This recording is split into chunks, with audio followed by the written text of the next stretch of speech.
Hi, this is Tamsen Granger. This is Dan Abuhoff. With Tamsen and Dan Read the Paper. It's Sunday, March 10th, 2019, and we are back in Richmond, Virginia. Yes, the much anticipated Richmond broadcast, where annually we get together with Cindy and David Gompert to see if we can push the envelope here in terms of podcast production. Is that a fair description? Yes. So welcome, Cindy.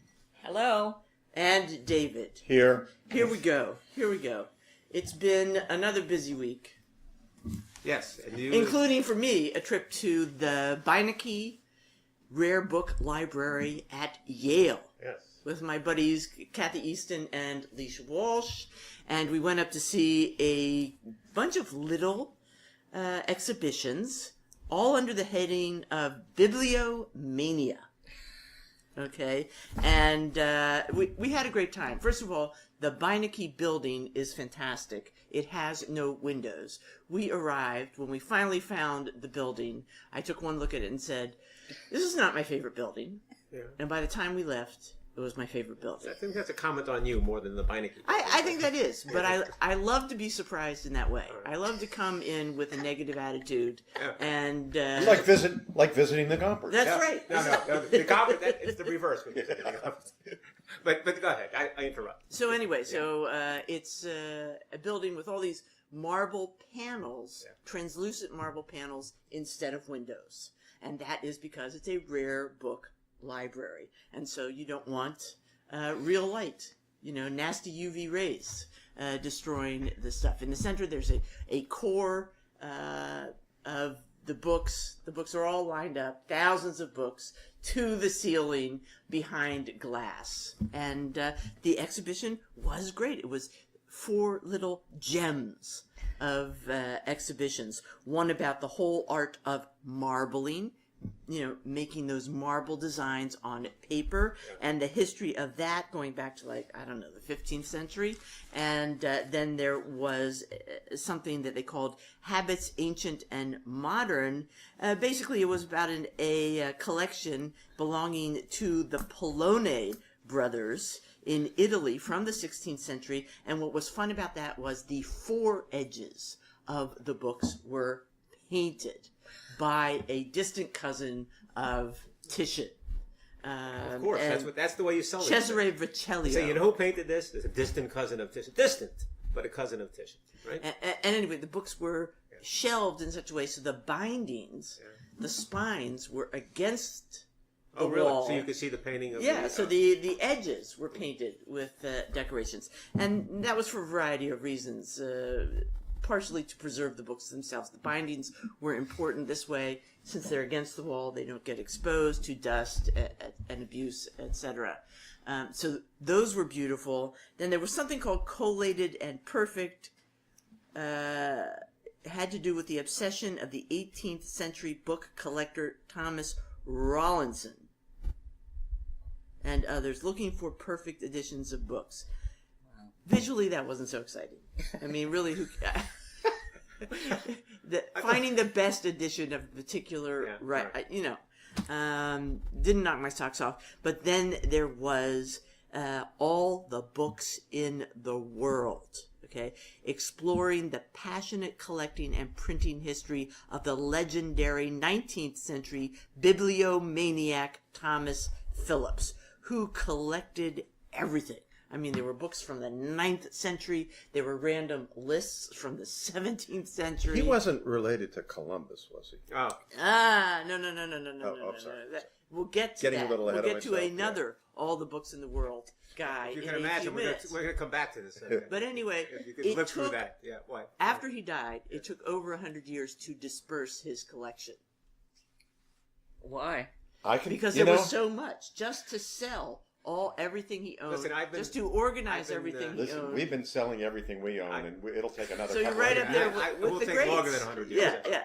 And there was actually a huge blow up, a picture of one of his closets, which was just a hoarder's closet. It was just piles of papers I think the Gompers can jammed match that in also. together. I think a you could have cautionary saved tale. yourself a trip to New Haven and spent a couple of Anyway, days in we had a great time in New Haven. We went to a great restaurant Yeah. that we found from a guy on the street Yeah. called Roya, which was the old main dining room in the Taft Hotel. And you know those big old dining rooms. It was just a great space, and we really had great food. Really, it was accessible food, but it was innovative and delightful. Small portion. Not really small. Well, we'll get to that in our restaurant okay. segment. Sorry. We have a Getting lot ahead to of cover ourselves. here. Yeah. All right. So Excellent. So, I'm sorry. Did you have more? No, New Haven. I recommend so it. here- Even though it has Yale there. Well, I enjoyed a day at Yale, Well- even though I'm a Princeton Tiger. well, overlook that. Yeah, so we were on separate trips, separate adventures this week. So you were at Yale with your buddies, and Lisa Walsh, and meanwhile, with Tom Walsh, you went to... the theater. Because the men go to the theater. The women go to these book things, and the men go to the theater. So we went to see, Tom and I, on Thursday, went to see True West by Sam Shepard, starring Ethan Hawke and Paul Dano. And Paul Dano, in my mind, from There Will Be Blood, although quite a few other things, and Ethan Hawke from a million things, including First Reformed most recently, but other stuff beside Boyhood, etc. And it's a two-person play. I said to Tom at what you like to call halftime at intermission, I said, well, it's pretty good so far. It's not too crazy. It's a relationship between these two guys, brothers. One's more conventional screenwriter, a little buttoned up. The other seems a little wild, and he's been out there in the desert, and he's come back. Some tension between them, and as I said to Tom at the intermission, I said, well, this is pretty interesting. Get the characters. Not as crazy as a normal Shepard play. Then we had the second act, and it was as crazy as a normal Shepard play. And it ended up with people screaming and jumping all over each other and basically throwing things all over the kitchen they were in and strangling each other. And that was just the audience. That was just the audience. Well, part of the audience probably would have been happy to participate in that. So it was a little crazy. I didn't quite get it. I tried to read a little bit about the play later in terms of what other productions were trying to get across there. And I think I know where it went wrong, and that perhaps when this play really works, what they're really doing is they're showing two different sides of the same individual. One, the very dynamic but extremely dangerous Ethan Hawke character, counterculture guy, and the other being the more conventional, very disciplined brother played by Paul Dano. And as the play goes on, you can see there's a reversal. They start assuming each other's role as events occur. The problem is that, notwithstanding that in the most successful productions, I understand it, that the tension mounts and it's highly tense and it becomes violent, but you can understand why the switch is so substantial and volatile. Here, the brothers didn't come across so much as dangerous as messy. So you ended up not with a dangerous situation, but an extremely messy kitchen. So anyway, it is what it is. I guess there's some people who love Sam Shepard. I still haven't figured him out yet. But I think it's a pretty decent production, and the acting is very good, and Ethan Hawke in particular is very interesting, and so is Dano. So that's the roundabout. Roundabout, But yes. it's almost closing. It's almost Limited run, closing. a week or two left at Right. 42nd Street. And Yeah. next up is Kiss Me Kate. Yes. In that same theater with Kelly O'Hara. Yes. Yes, we'll have to see it again. And notwithstanding that when I said to my father, when the last production came out with Stokes Mitchell 10 or 15 years ago, I said, Dad, would you like to go to see Kiss Me Kate? He said, I've seen it. And I said to him, Dad, that was in 1948. He said, yeah, very good. But I'm willing to see it again. I wanted to make a comment. Yes. It sounds like a True West play. Sounds like a lot of family stories. Family stories. Well, Familiarity. Yes. Well, but you see, but for Sam Shepard, we got off light because the last time Tamsen and I saw one of those so-called familiar stories, it was a brother and sister who were lovers. So, this went down easy compared to that one. But the messy kitchen kind of rings true. It was a very messy kitchen. Okay. All right, so the find of the week, perhaps, is David found an article about how the Ice Age affected the 17th century. Well, I'm about Did I to steal your explain. thunder? You got the right century. See if you can tie it up for us. Tamsen mentioned great books from the 15th, 16th, 18th, and 19th centuries. She didn't mention the 17th century, and there's a reason for that. because the 17th century was a time of what's called the Little Ice Age. Really? And this is very informative because this was climate change in the form of global cooling, not global warming, but there was definitely significant global cooling that took place actually in the late 16th, early 17th centuries, according to Philip Blum, reviewed Okay. Yeah. reviewed by one Peter Miller in the Times Book Review section. Wait a minute. What's the title of the book? The title of the book is Nature's Mutiny, How the Little Ice Age of the Long 17th Century Transformed the West and Shaped the Present. And so the book is by It's by Philip Blum. Philip Blum. Yes. Okay. Okay. All right. Go. So, global cooling had a big impact not only on life in the 17th century, but ever since. Right. The first impact occurred right at the turn of the century, Uh-huh. and it was food scarcity. Mm-hmm. I mean, with much shortened growing seasons, people were starting to go hungry, first of all, on the farms themselves, because most of it was subsistence farming. So you had lots of hunger on the farms as a consequence of the plummeting temperatures. In Western Europe. Yeah, Okay. in Europe generally. All right, okay. That's at that stage that was Right. important. And because were it there shaped the world. naysayers? There were naysayers. Those were the folks in the city who were, fat, dumb, and happy Right. because they had all the food they needed until it ran out. Right. Okay. They're And saying two like, bad things happened. First of all, they ran out of food, and secondly, all the peasants came to the cities. Okay, so the cities were overrun. So the cities were overrun by hungry people, Okay. and there was no food in the cities. So that's when things really got tense.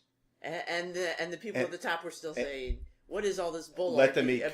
cake. Yeah, well, let them eat in cake. fact, it got Let them so eat bad. Cold cake. It got so bad. There was actually a siege of Paris by poor peasants wanting to get food from the rich people who had no food because they don't grow food Okay. in Paris. Yeah. They only grow food outside. But at one point, the starving defenders of the city discussed breaking into a cemetery, removing the bones, grinding them into fine flour, and then using it to bake bread. Oh my God. Oh. Oh. Well, Thanks for bringing that up. hunger led to violence, Mhm. very serious violence. It also led to a renewal of interest in religion because a lot of people thought that This is the God end of the was world. flailing Yes. them Right. Right. for their sins, thus shortening the growing season and starving them. So there was a burst of religious fervor, also violent. In fact, this is a century of extreme religious violence.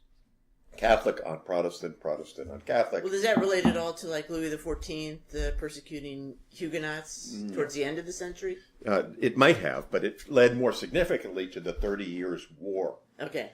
The 30 Years' War in the first half of the 17th century was absolutely grisly.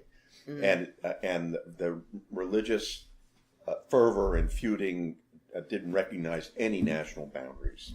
But in Germany, in the Low Countries, in France, the northern Italy violence was horrific, all caused by the hunger that resulted from the shortened growing seasons.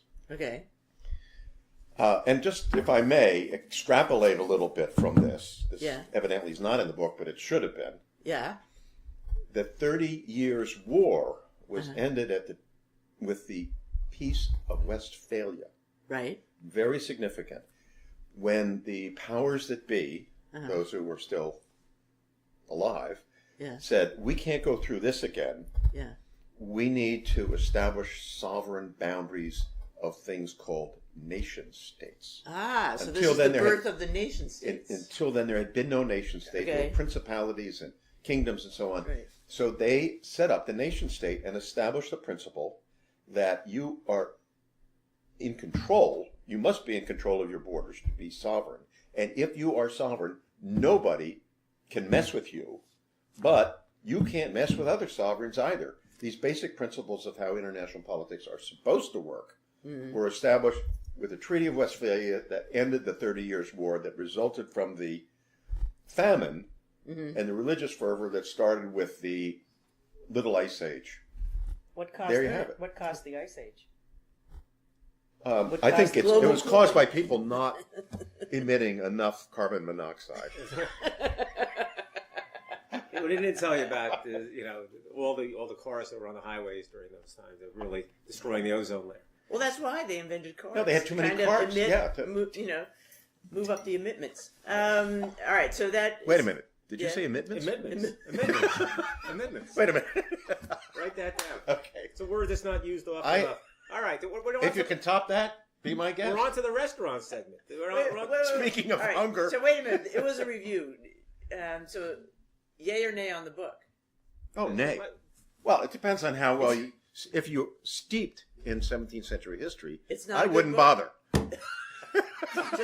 We know everything we need to know man. just by your synopsis. rendition. Okay. All right. So we're in Richmond. We love to come to Richmond because it has a great food scene. All right. And so in the Richmond Times-Dispatch today, there's a review of a fairly new restaurant called Long Oven.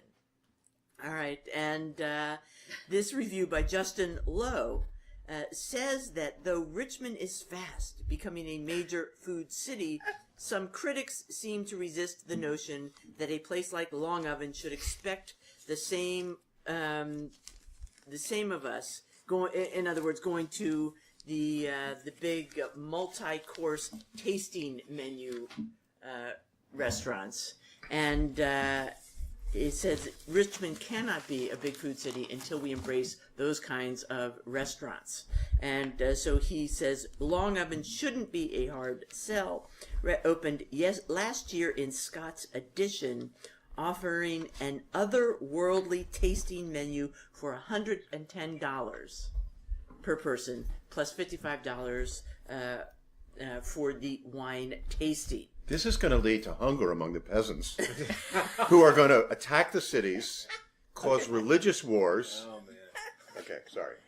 Well, it's very... It's a fancy restaurant. It's Richmond. a fancy restaurant. It's 9 outside. courses, 7 savory, 2 dessert, and 5 wine pairings, including a ceremonious glass of champagne. Okay, and it includes things like a cured rockfish that tasted like a day on the beach, some mignardises, those are little dessert bites, okay, and a sun-choke mousse. Now, I mean, this all sounds plausible when I say it, but if you saw the pictures, I mean, it's very precious stuff.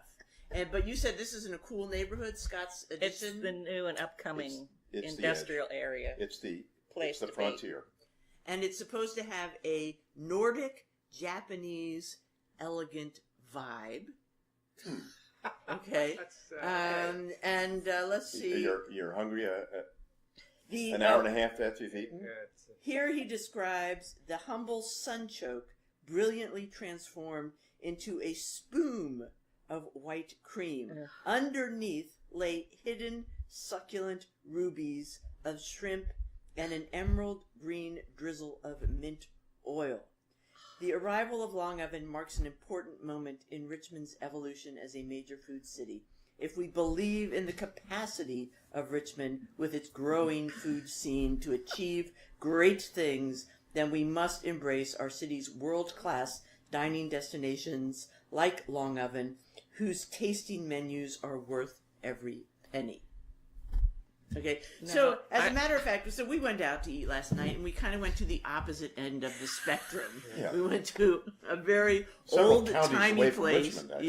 Yes. We drove to halfway House. between Richmond and Petersburg to a restaurant called Halfway House, Promising and we name, yeah. ate in the basement. Right. And in fact, as you're driving up, it's just a random road with all kinds of, tire repair services, There's etc. a lot of randomness, including And- the fact that the kitchen is in a separate building from the restaurant. And the kitchen is partially a log cabin. Yeah.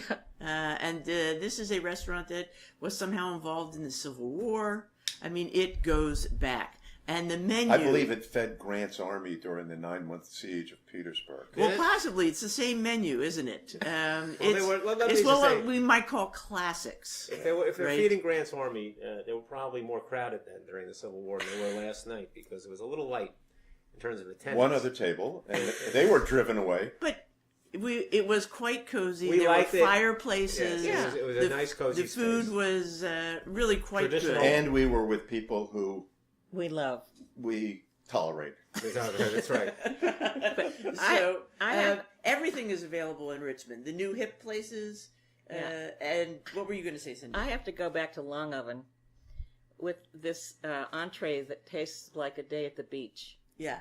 I don't know what that And means. I don't either, and I'm just having visions of Is that a jellyfish. positive or a negative thing? sand. Coney Island whitefish. Stop. Well, yeah, no, I think it defies our understanding of food. We're not there yet. Okay. No. Okay. I mean, there's a picture of pork rib. Does that look anything like ribs? No. No.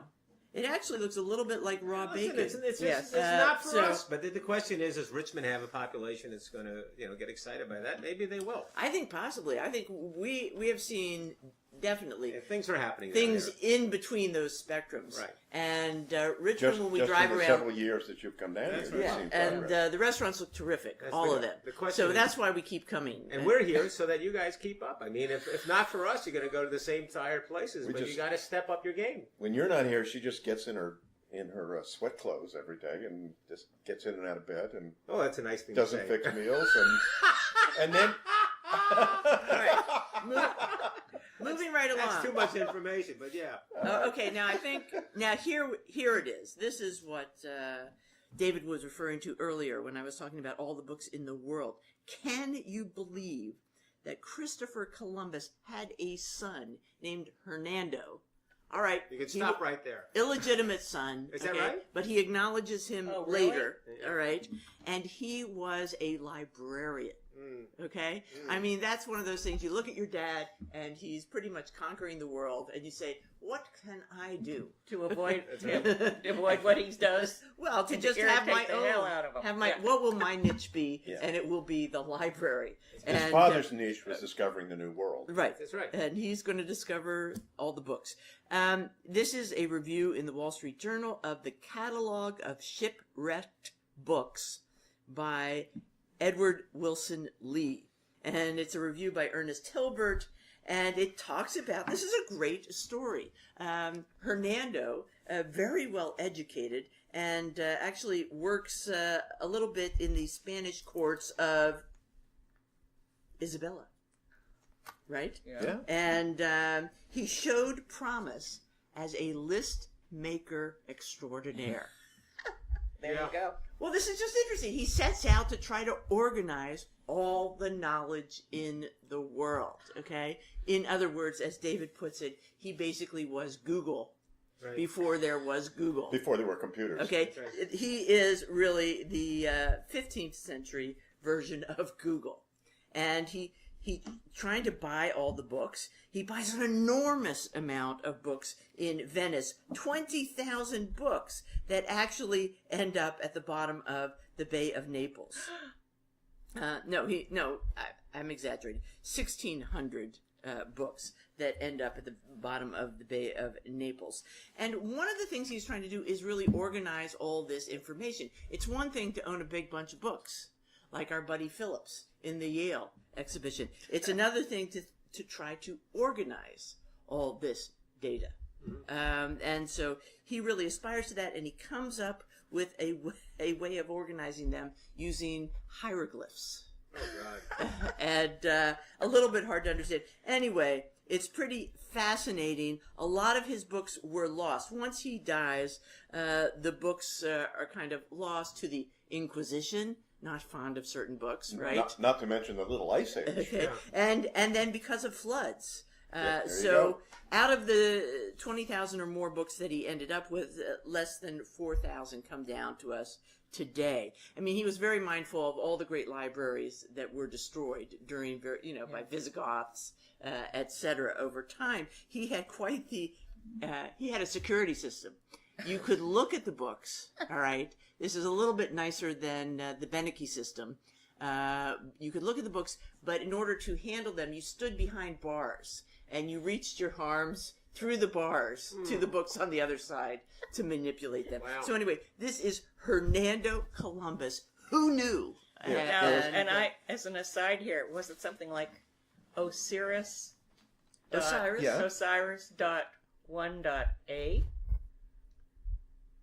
for hieroglyphics? I don't know Oh, what you that mean means. as a hieroglyphic system? Yes. Yeah. Oh, God. No. I mean, it was basically pictures Yeah. meant to Well, that's what recognize. Osiris is. Yeah. Cuneiform. Yeah. So, Cuneiform, yeah. There's obviously something going on between father and son here that we might want to, something fairly Freudian. You have a father who was away a lot, right? Yeah. A son had no role model. Yeah. His father was away so much, looking for something he could do. Yeah. So he went to Isabella, who was the one who commissioned Columbus's voyage, Yeah. and made his pitch, and she went for it. Yeah. So he's a pretty impressive guy. Maybe I she was only the familiar mother. with the son Jug, but I had not heard of Hernando. No, Hernando. Worthy of some exploration. Yes. And interesting that a guy who starts out his talent is list making can go this far. Yeah. Yeah. There's something for you to do. All right, in look, retirement. here's something. This is, to me, even more amazing coming Than from lack Hernando? of education. Yes. Yeah. Well, I'll just describe the situation. A fellow died by the name of Jerry Merryman. Jerry Merryman he helped design, if not with the principal person, behind the famous TI calculator.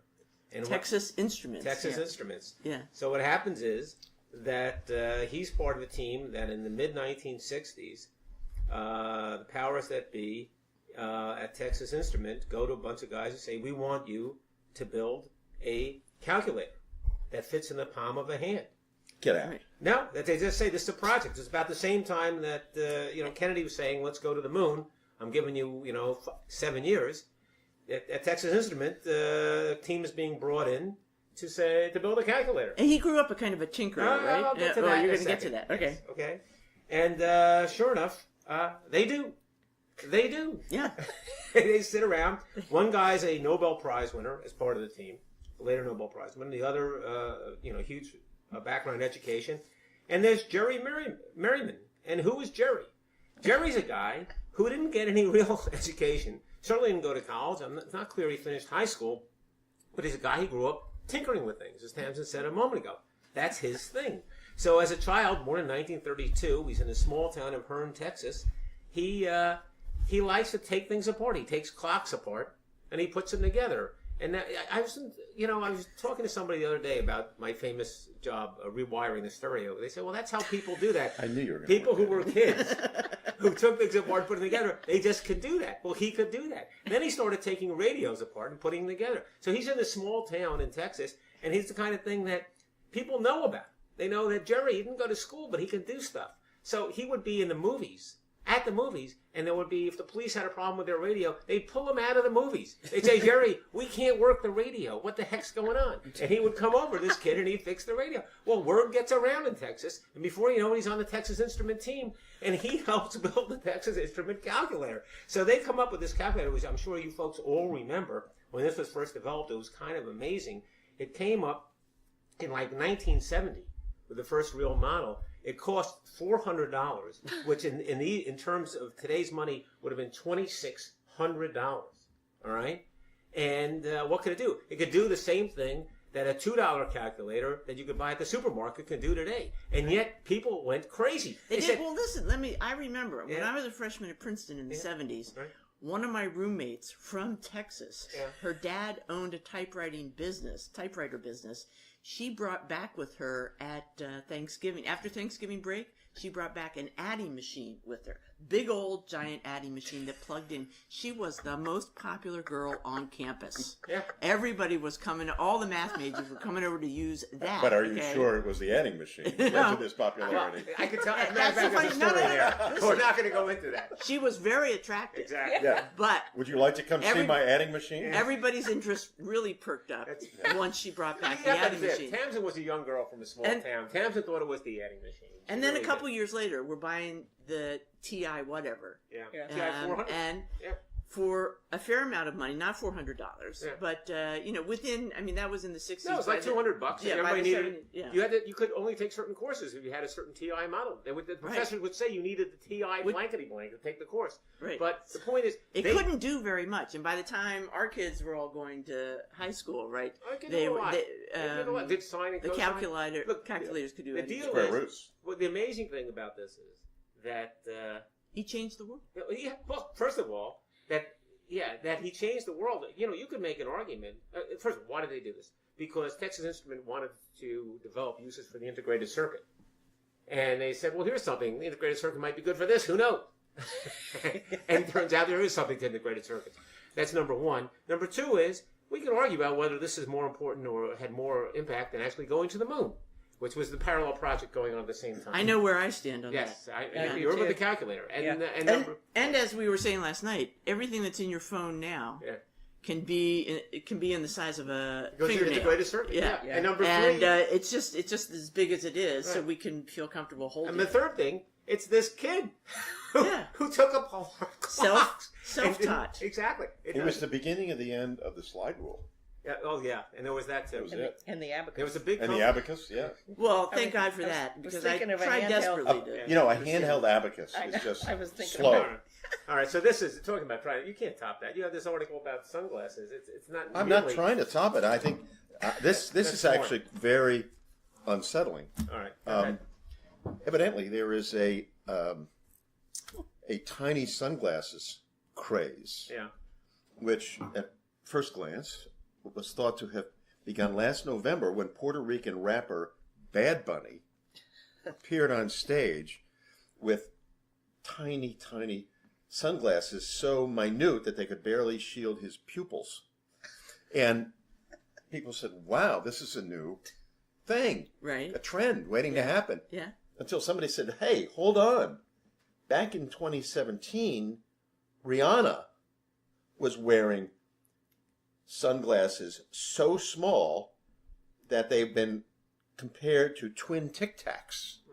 So we have a major trend. Yes. And one of the explanations is that, and all the jet setters are wearing these sunglasses. You see none around this table, I should say, these tiny sunglasses. Yeah. But it's thought that they are in part nostalgic for John Lennon, of course, who wore tiny sunglasses. Jeremy Lyons in Die Hard with a Vengeance wore tiny, tiny sunglasses.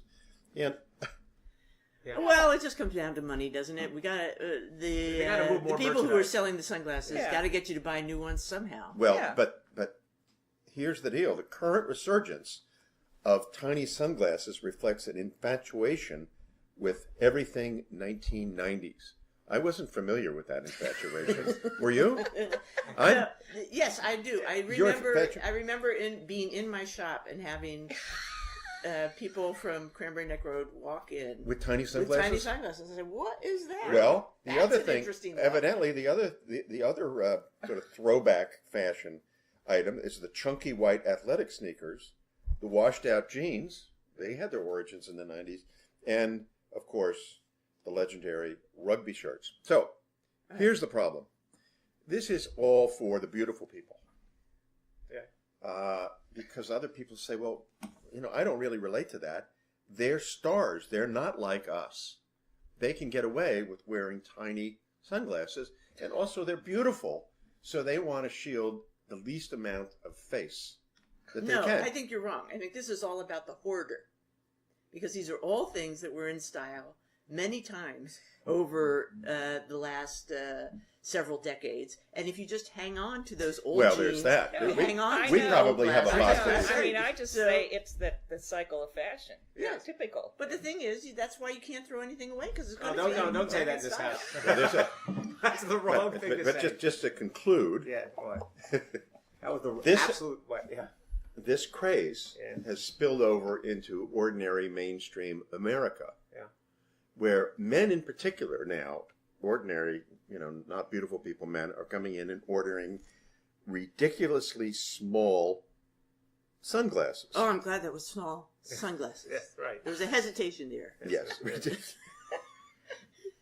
And Can I ask a question? What does this have to do with the Ice Age? I don't get it. well, it's did I cover the Treaty of Westphalia?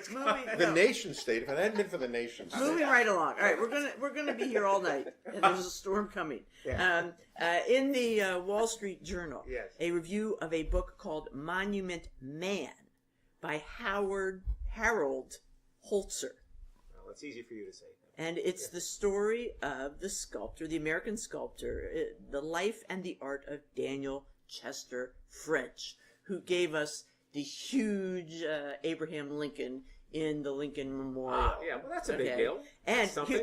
here's what you want to know about this book. It's actually supposedly a good read. It's also shockingly short for a thorough biography. It's only 367 pages. It's the story of, it's the best available account, says the reviewer, John Wilmerding, a Princetonian professor, who says it's the best available account of an artist who, in his public art, contributed greatly to American sculpture, political iconography, and national memory. And so, probably worth a read.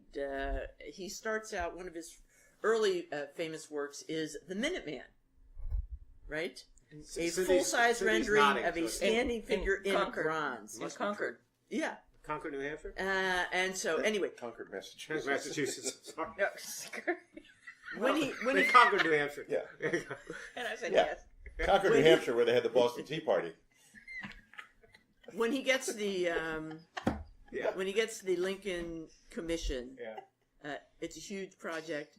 He decides it needs to be sitting down because standing up it would just be Too much of a headache. crazy. Too tall. Yeah. Crazy, too tall. Yeah. And so it ends up sitting some 19 feet tall, and it's consisting of 28 blocks of white There's marble. something. Let me just see What this. else did he sculpt?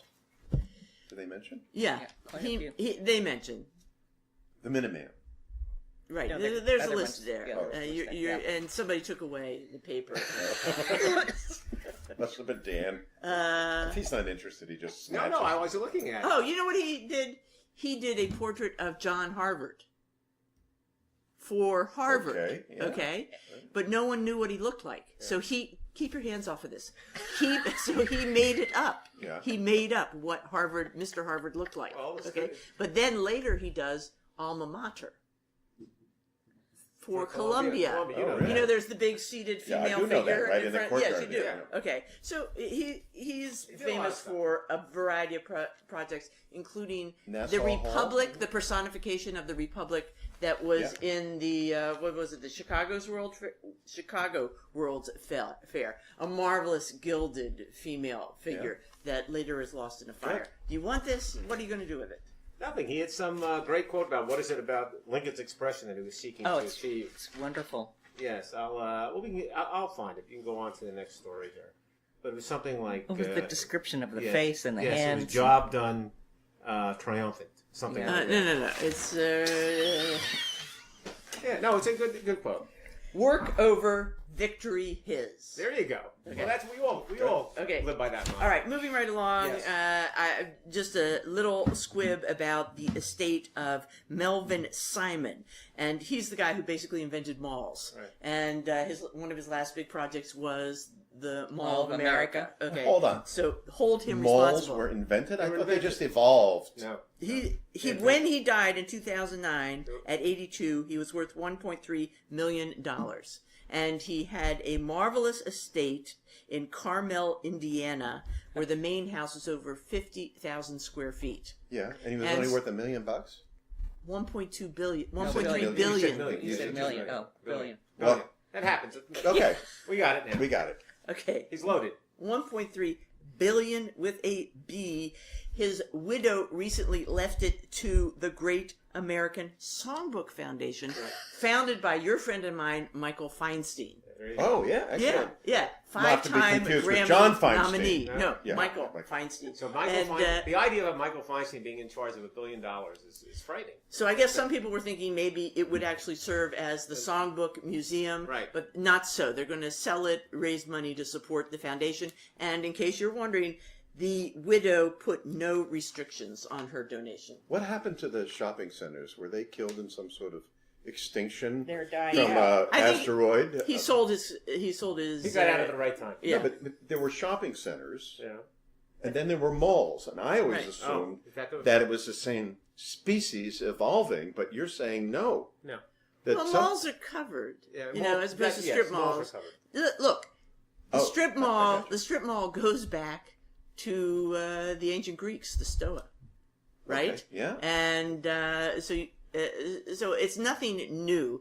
I'm being a little facetious in saying that he invented the shopping center. Okay, The mall. He invented the But mall. he The invented mall. the covered. it's the cover. Can I cut through this here? This is not even interesting. Let's okay. move on. He made a truckload of money, basically. Yeah. And he's got this huge That was house the in the point. middle of the Midwest. That's the deal. in India. And then finally, a review of a book, a sort of a novel based on historical events called The Peacock Feast by Lisa Gornick.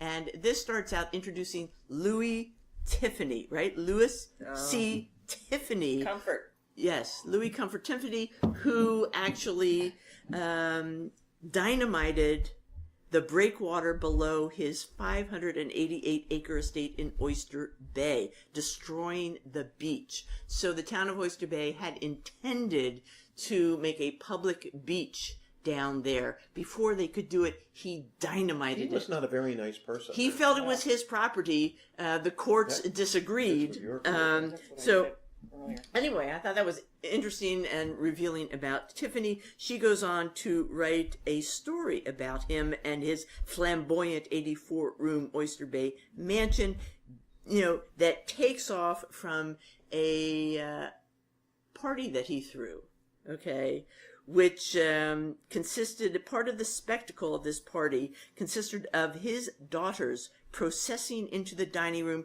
each carrying a large serving platter bearing a roasted peacock. Anyway, the book might be fun. Well, Cindy has explained to me that Tiffany took credit for a lot of the Tiffany, that is, Louis Comfort Tiffany, took credit for a lot of the pieces that were not produced by him, but by women who worked for him. Right.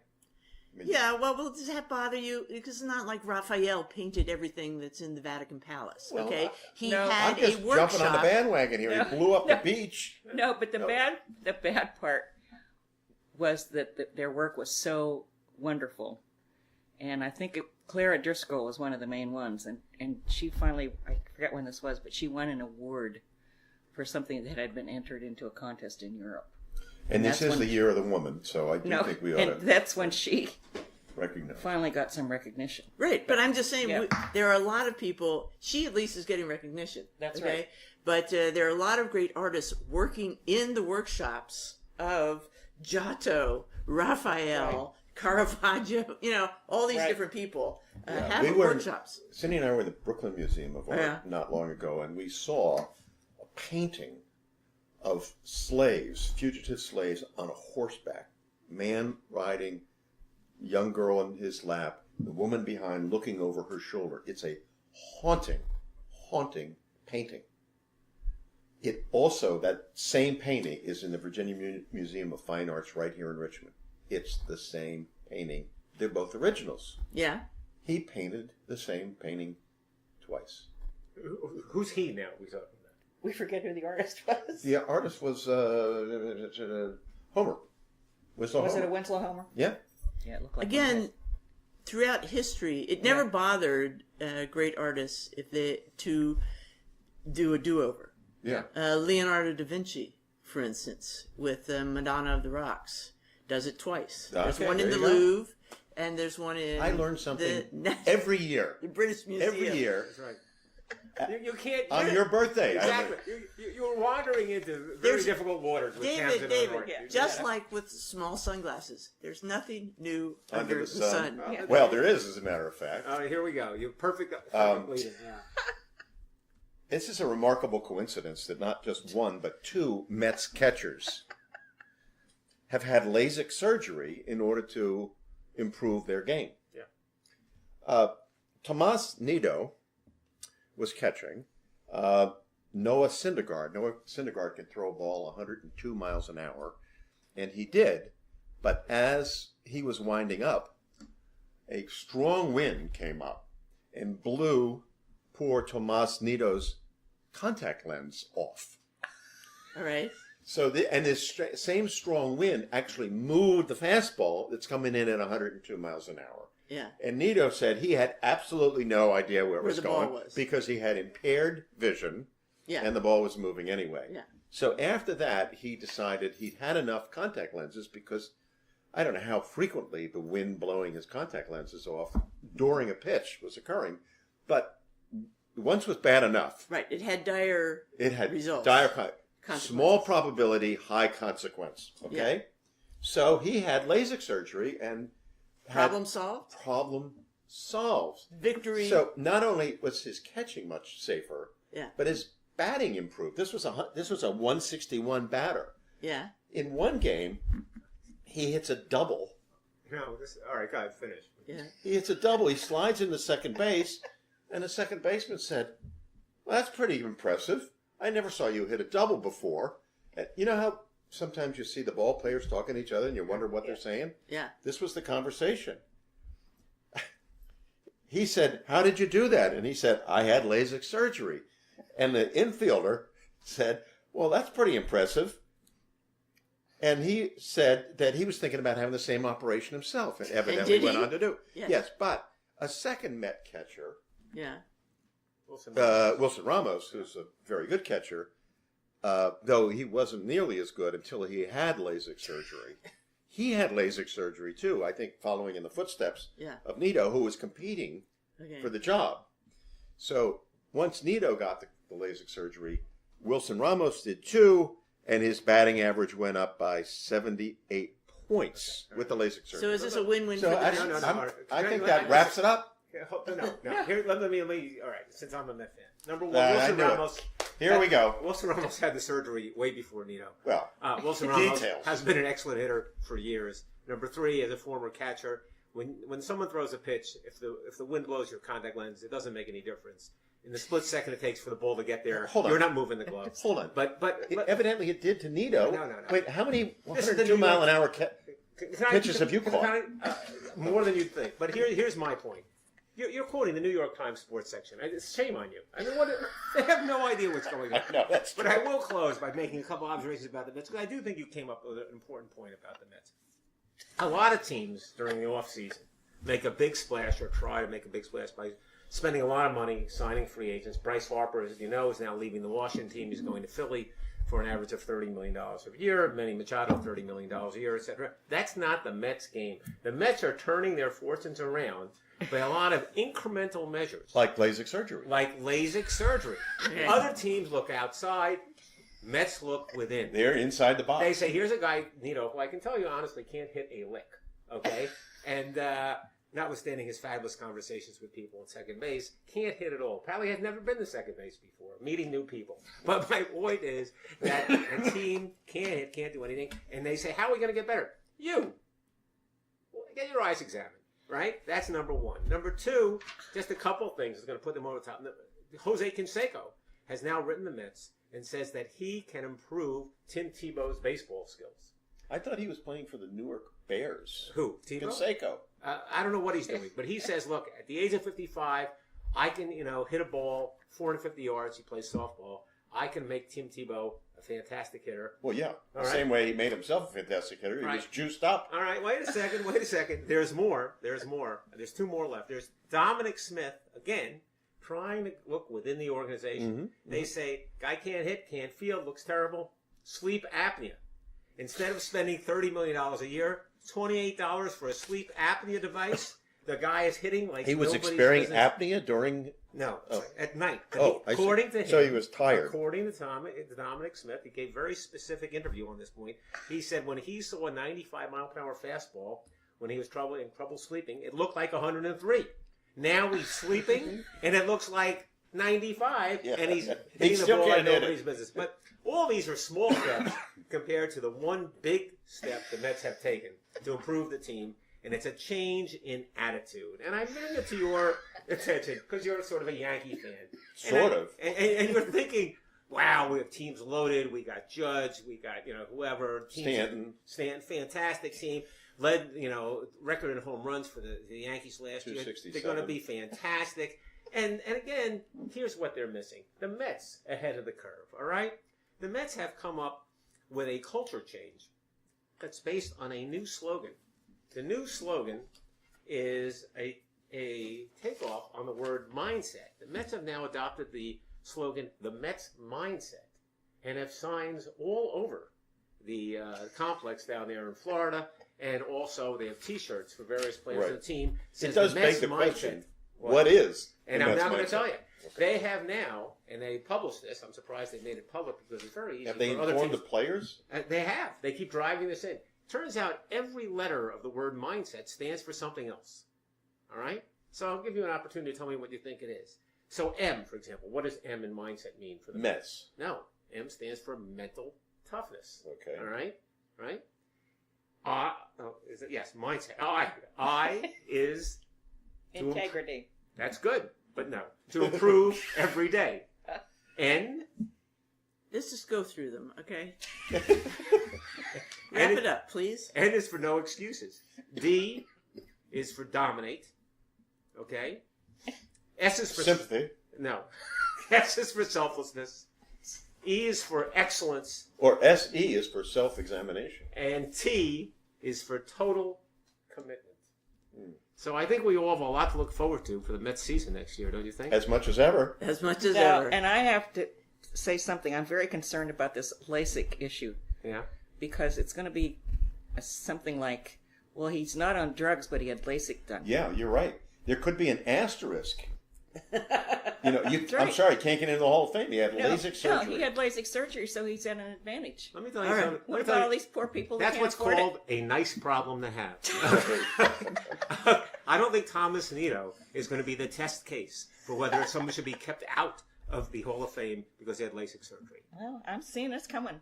Trust me. Yeah, okay. All Well, right. we'll You know mark my words. a year from now. We'll revisit this. Yes. All Maybe. right, so thank you, Cindy and Thank David Gompert. This is all we've got, I think, from Tamsen and Granger. And Dan Abuhoff. And Tamsen and Dan read the paper. See you next week. See you next year in Richmond again. Bye. Bye. Bye.